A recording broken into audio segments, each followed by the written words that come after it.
ప్రధానంగా ఈరోజు మనం 2-3 విషయాల గురించి మనం స్పష్టంగా మాట్లాడుకోవాల్సిన అవసరం ఉంది. మీ అందరి కష్టఫలితంగా తెలంగాణ రాష్ట్రంలో మన ఇందిరమ్మ ప్రభుత్వం వచ్చి సంవత్సరంన్నర అయింది. ఆనాడు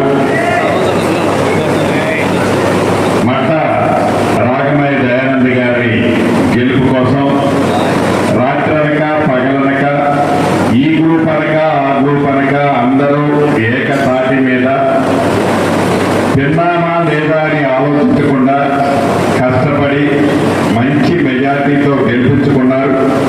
ఆ భగవంతుడి దయతో రాష్ట్ర ప్రజల ఆశీస్సులతో తెలంగాణ రాష్ట్రంలో మన ఇందిరమ్మ ప్రభుత్వం వచ్చింది. ఈ ప్రభుత్వం వచ్చిన తర్వాత ఏవైతే అభివృద్ధి సంక్షేమ కార్యక్రమాలని గౌరవ ముఖ్యమంత్రి రేవంత్ రెడ్డి గారి నాయకత్వంలోని మన ప్రభుత్వం పేదవాడినే మన మనసులో ఉంచుకొని పేదవాడికి ఎక్కడా ఇబ్బంది కలగకుండా ఉండే విధంగా అనేక సంక్షేమ కార్యక్రమాలు చేస్తూ అభివృద్ధిని కూడా కుంటి పడకుండా మంచి కార్యక్రమాలు చేస్తున్నాం. దానికి నిదర్శనమే ఇంతకు ముందే 5.5 కోట్లతో ఒకే రోడ్డు శంకుస్థాపన చేసుకున్నాం. మన తల్లాల నుంచి నారాయణపురం మీదుగా రెడ్డిగూడెం వరకు. అదేవిధంగా ఈరోజు నేను అశ్వరాపేట, సొంతపల్లి ఆ ప్రాంతం అరిగి అంతా తిరుగుకుంటూ వస్తున్నా. నా చేతుల మీద నేను ఫౌండేషన్ వేసినయే సుమారు ఒక 130-140 కోట్లు ఉంటాయి. ఇందిరమ్మ ఇల్లు కాకుండా ఇందిరమ్మ ఇళ్ళ విషయానికి వస్తే ప్రతి నియోజకవర్గానికి 3,500 ఇళ్ళు అంటే 175 కోట్ల రూపాయలు ఒక్కొక్క నియోజకవర్గానికి ఇందిరమ్మ ఇళ్ళకి మనం ఇచ్చినట్టు 175 కోట్లు. ఆనాటి ప్రభుత్వం 10 సంవత్సరాలలో కట్టిన ఇల్లు, టెండర్ల పిలిచిన ఇల్లు 1,00,000 గోడలు 96,000, 97,000.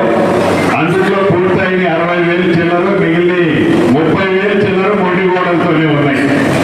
అవి కూడా మన ప్రభుత్వంలో ఇవాళ పూర్తి చేసుకుంటున్నాం. ఇవాళ ఇచ్చే 3,500 ఇచ్చేసామో అయిపోయింది, మన దగ్గర ఏమీ లేదు, పూర్తి అనేది ఉండదు. కాబట్టి మీ గ్రామాలలో, మీ డివిజన్లలో, మీ వార్డులలో ఎవరైతే నిరుపేదలు ఉన్నారో, ఎవరైతే ఇందిరమ్మ ఇళ్ల కోసం పట్టుకాయలాగా గడిచిన 10 సంవత్సరాల నుంచి కళ్ళు అప్పగించి ఎదురు చూస్తున్నారో వాళ్ళకి పూర్తి హామీ మీరు ఇవ్వాలి. మన ప్రభుత్వ పక్షాన, నా పక్షాన ఇది మొదటిసారి ఇస్తున్నా. ఈ 3,500 ఇంకా 3 వంతులు ఇస్తాం. రాబోయే కొద్ది రోజుల్లో ఉండాలి దయానంద్ గారు అన్నట్టు కొనిస్తాం. ఇట్లా విడతల వారిగా నిరంతరం ఇచ్చే ప్రక్రియ.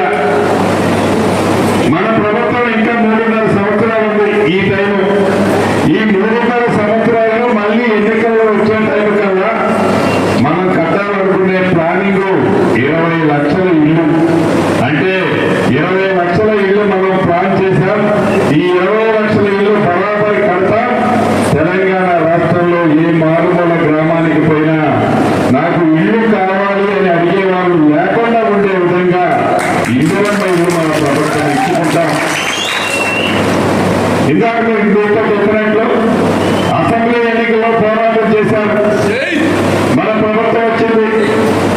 కానీ మీలో చాలా మంది వార్డు మెంబర్ల దగ్గర నుంచి మొదలెట్టి జెడ్పీటీసీలు దాకా, సర్పంచులు, ఎంపీటీసీలు, జిల్లా పరిషత్ చైర్మన్, ఎంపీపీ, ఇలా అనేక మీ ఆశలని ఎక్కడా కింద పడలేకుండా, మీ ఆశలని అడియాసలు కానియకుండా 100% మిమ్మల్ని ప్రజాప్రతినిధులు చేయాలన్న తాపత్రయం ఈ మీటింగ్ యొక్క ముఖ్య ఉద్దేశం. చిన్న విషయాలు మీరు గమనించాలి. ఒక గ్రామంలో 2-3 గ్రూపులు బలంలో ఉంటారు.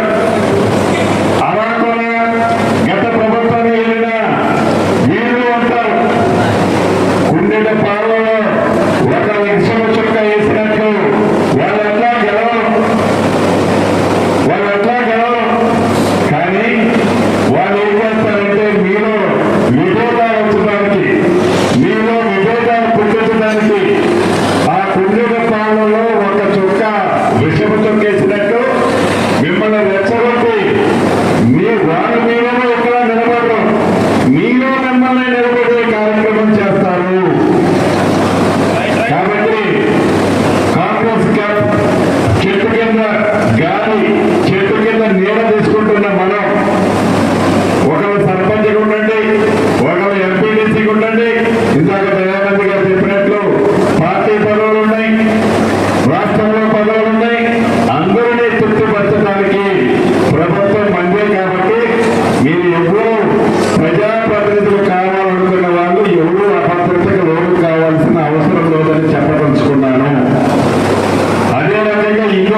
కార్యక్రమం యుద్ధ ప్రాతిపదిక మీద ఇప్పటికే గ్రామాల్లో ఉండే రైతన్నలకి ఫోన్లు టింగ్ టింగ్ టింగ్ అంటూ మీ అకౌంట్ జమాయితున్న సంగతి కూడా మీరు చూస్తున్నారు.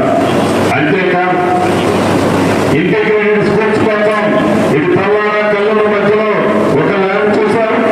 దానికి కూడా గౌరవ ముఖ్యమంత్రి గారు 200 కోట్ల రూపాయలు శాంక్షన్ చేయబోతున్నారు. దాన్ని కూడా అతి కొద్ది రోజుల్లోనే శంకుస్థాపన చేసుకుంటాం. ఇలా అనేక అభివృద్ధి కార్యక్రమాలు ఆనాడు ఏదైతే ధరణితో ప్రజలు రైతులు భూములున్న ఆసాములు ఎలా ఇబ్బంది పడ్డారో మన ప్రభుత్వం వచ్చిన తర్వాత భూభారత్ వచ్చిన తర్వాత సామాన్యుడికి చుట్టంలా ఎలా ఉందో మీ గ్రామాల్లో ముఖ్య నాయకులైన మీరు చెప్పాల్సిన అవసరం ఉంది. సన్నబియ్యం దగ్గర నుంచి మొదలెడితే రేషన్ కార్డు దగ్గర నుంచి మొదలెడితే ప్రతి కార్యక్రమం పేదోడి గుండెలు తట్టే విధంగా అద్భుతమైన కార్యక్రమాలు ఈనాడు మనం ఇస్తున్నాం.